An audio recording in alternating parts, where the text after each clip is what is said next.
welcome to another Health Essentials podcast. I'm John Horton, your host. Research shows that snacking can be a good way to improve your health. Hold off, though, before you go searching for munchies. We're not talking about food. We're talking about exercise snacks.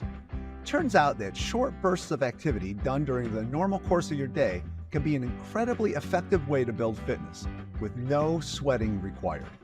Sounds too good to be true, right? Well, it's not. We've got exercise physiologist Katie Lawton with us today to explain why. She is one of the many trusted experts at Cleveland Clinic who chat with us every week on the podcast to help us live a little healthier. Now let's learn how you can get stronger and more fit just a few minutes at a time.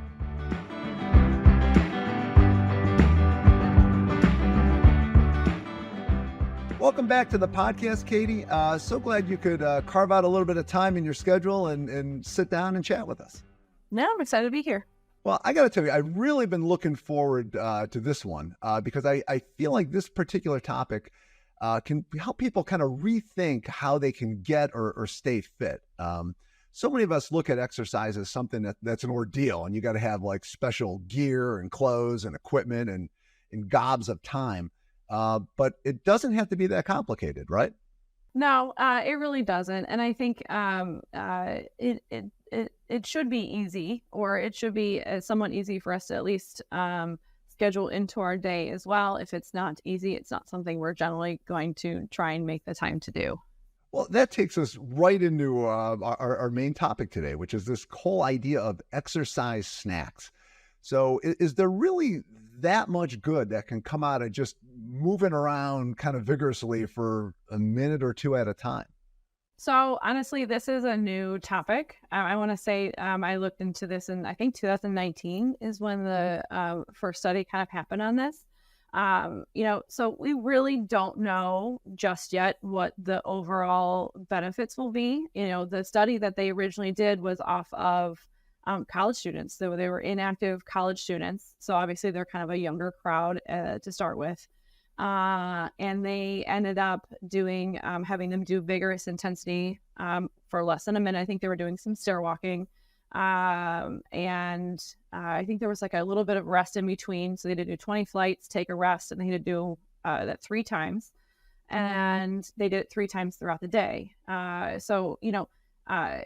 Again, sorry, I'm getting into this a little bit, but there's what I think, and then there was another study done. I don't remember the population on that one, but they're all been really kind of small groups right now. So I think we're going to kind of see this being studied upon just a little bit further, and trying to find out, how much is going to be necessary, how many days a week, what type of exercise, So I think we are going to see this a little bit more, and to see what type of other benefits potentially could come of this.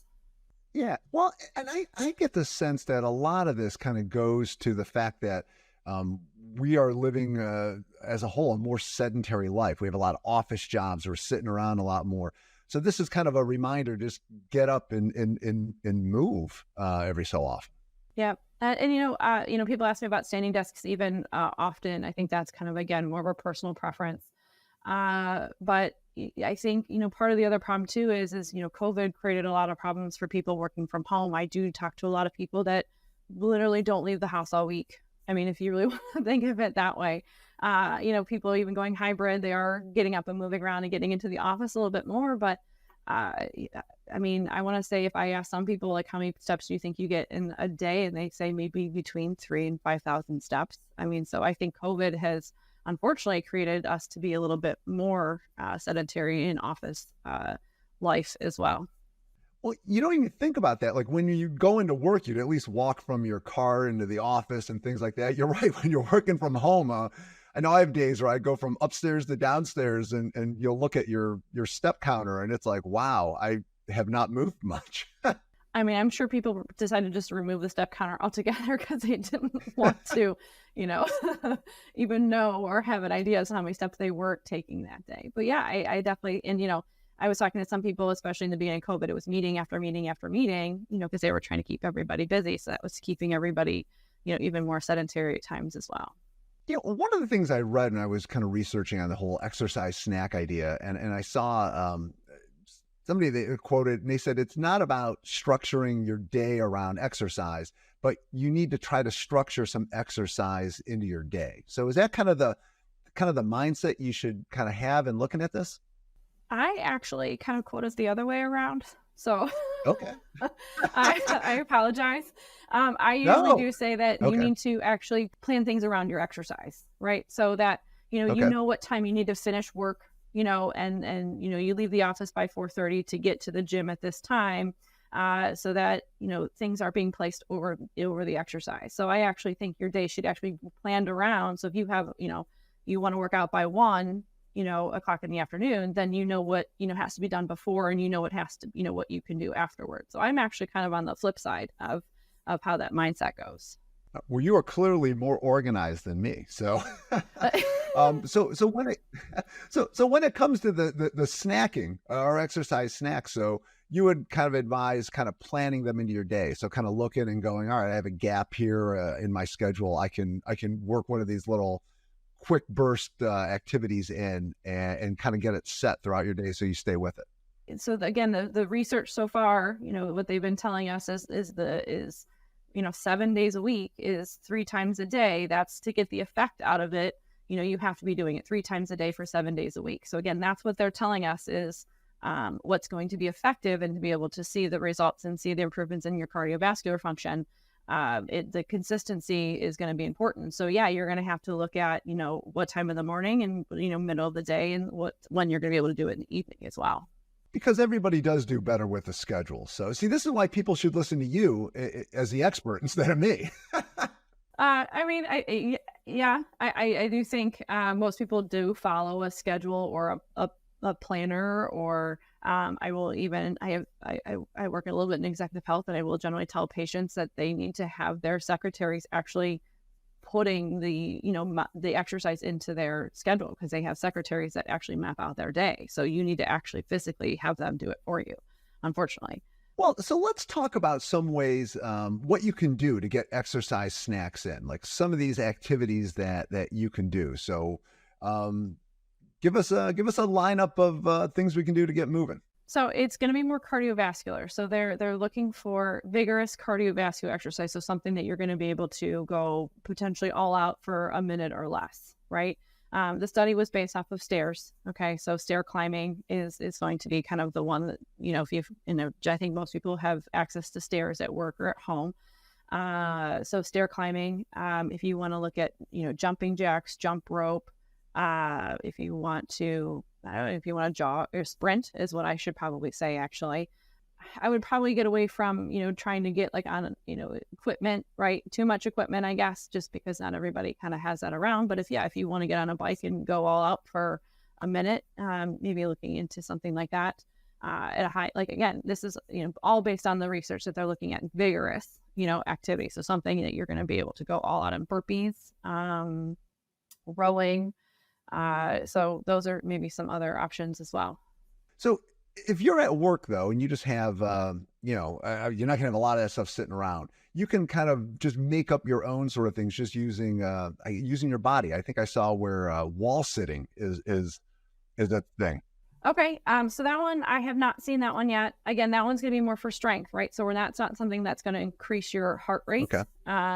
So I don't know, because I think, again, even in the study, they did find an increase in strength, but they were also doing, I think they were doing set of 10 of lunges, set of 10 of squat, and there was another movement they were doing as far as the warm-up goes before each of the 3 sessions. So they were doing 3 sets of 10 in squats each time. So maybe, I don't know if that's where they got a little bit of increase in strength. But if your goal is to increase quad strength, then yeah, I mean, doing a wall sit might be good. But unfortunately, I just don't know too much yet about what the overall benefit of that is going to be, over a long-term span.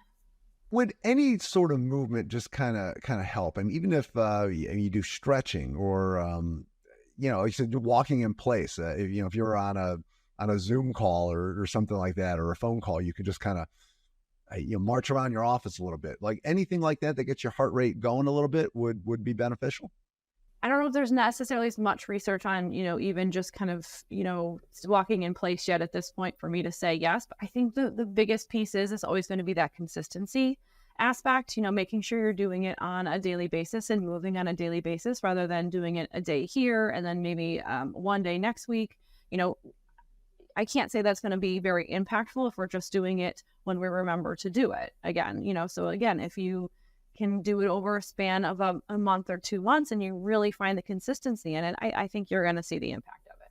Well, and I think you might have touched on this, but just to reemphasize it, like how often should you look to kind of snack during the day with this? Like just 2 times, 3 times? I mean, is there a kind of just a goal that you should look to hit? Again, this is kind of more newer, so I don't. I think we kind of need a little bit more research to find out how much is needed. But right now, the research is telling us, those 3 days a week, or I'm sorry, those 3 times a day, 7 days a week is really what what they're saying is what can improve your cardiovascular function is if that's what is going to be necessary to do it. It's hard to believe that just that sort of movement where you're not really breaking a sweat. And I guess we should emphasize that if you're at work doing it, because I know people, you don't want to show up at your next meeting, dripping. But this is just like a quick burst and you kind of do it. You kind of get a little out of breath and then you kind of pull the plug on it. And it's enough to kind of get your body, I guess, moving and everything kind of activated, right? Yeah. And again, kind of go back to this, the study and the research right now says it was on inactive individuals to begin with, right? So if we're doing this for somebody that's already highly active as it is, I don't know how much of an impact it's really going to, take into effect. But if you're, someone that really doesn't really exercise a whole lot, I think that is going to be something that's going to make probably a little bit more impact than, not doing anything at all. And it's so hard to believe that these little movements during the day, like just taking a couple of minutes to say, I'm going to walk up and down the stairs, for a minute or two, that it makes that much of a difference. But if you're somebody who's not working out regularly, it sounds like you can get a lot of benefit out of doing it. My guess is there's probably more of a benefit from somebody that's not doing, anything to, light activity that versus somebody that's going to be doing, regular, someone who runs regularly or somebody that does, CrossFit regularly or something along those lines. I'm not really, I don't know at what point yet, because we don't have the research on it to know that there's going to be a whole lot of cardiovascular function benefit, for those people. The research is saying, again, there's only 2 research studies at this point, maybe 3, that are saying that they have found that there has been an impact as far as cardiovascular function. For those individuals that did start into, the snacking. And that will, I mean, obviously that helps your heart, your lungs, and it should just make you feel a little better if you kind of just start working these little exercise sessions into your day.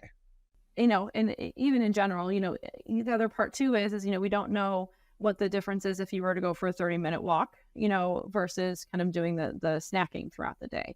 So I don't know if there is kind of a difference between the two. So if you, want to also think about it as maybe even trying to go for walks throughout the day versus kind of doing some snacking, I think it is, going to be what's going to work better for you and your schedule and what's going to make you be more consistent with it. Maybe the vigorous intensity is probably a little bit more intimidating to a lot of people. So maybe, looking for maybe even trying to do probably a little bit longer than a minute walk, but maybe trying to use the stairs instead of, taking the elevator could be another thing that also consider around the office to, be a little bit more active throughout the workday. Well, yeah, and take the spot at the end of the parking lot instead of like circling 8 times to see if you can find that spot right by the door. I mean, we all know we're guilty of it at times as well. Well, and this is, I feel like we get back here and we've touched on this topic in so many of the podcasts. It's just that as a whole, people are not active enough. So it sounds like this concept of exercise snacking is just a way to think about moving a little more and getting your body kind of activated and those muscles engaged and all that stuff. So you don't just stiffen up and turn into a blob by the end of the day. Yeah. And I apologize. I think I skipped over it, but you had mentioned even stretching for that snacking option as well. If that's your goal, right? It depends on what your goal is for doing any type of snacking. If you think you can, stop work and kind of do some stretching throughout the day, I think that is going to be much more beneficial. Again, if we can do it more regularly, you're going to see more of an impact as far as flexibility goes. But is your overall goal to get up and move around and get more steps? Then no, stretching is not necessarily going to be something that's going to help, reach those step count. But, depending on, I think what you ultimately want to do with the snacking will depend on what type of exercise you should be doing during those snacking. So kind of find something that fits what you need and what kind of hits your needs and just build that into the day. Absolutely. All right. Well, now I feel like I need to get out of this chair and start moving around now. That always happens when I talk to you. So before I do, though, do you have anything else that you want to add about this kind of idea of exercise snacks and how people can do it? Yeah. And I think I always mention this in all of the times that we've talked, especially when we're talking about vigorous intensity exercise. You absolutely need to making sure that you're clear with your cardiologist first, and then looking at some orthopedic things as well. But we do have to be a little bit more concerned about people with heart arrhythmias and coronary artery disease, and there are some aneurysms, and also the other part too is getting that warm up in right beforehand. It's a little bit more beneficial for injury prevention as far as the musculature goes in our legs and things on those lines. So if we're going to do a true snack, based on the research study, they were doing a warm up beforehand, which I also think is always important as well. All right. So if you're going to do something that's pushing the bounds of that, make sure you get a little warm up. And maybe that's your walk to the stairs before you kind of go up and down those flights, and just kind of work it in a little.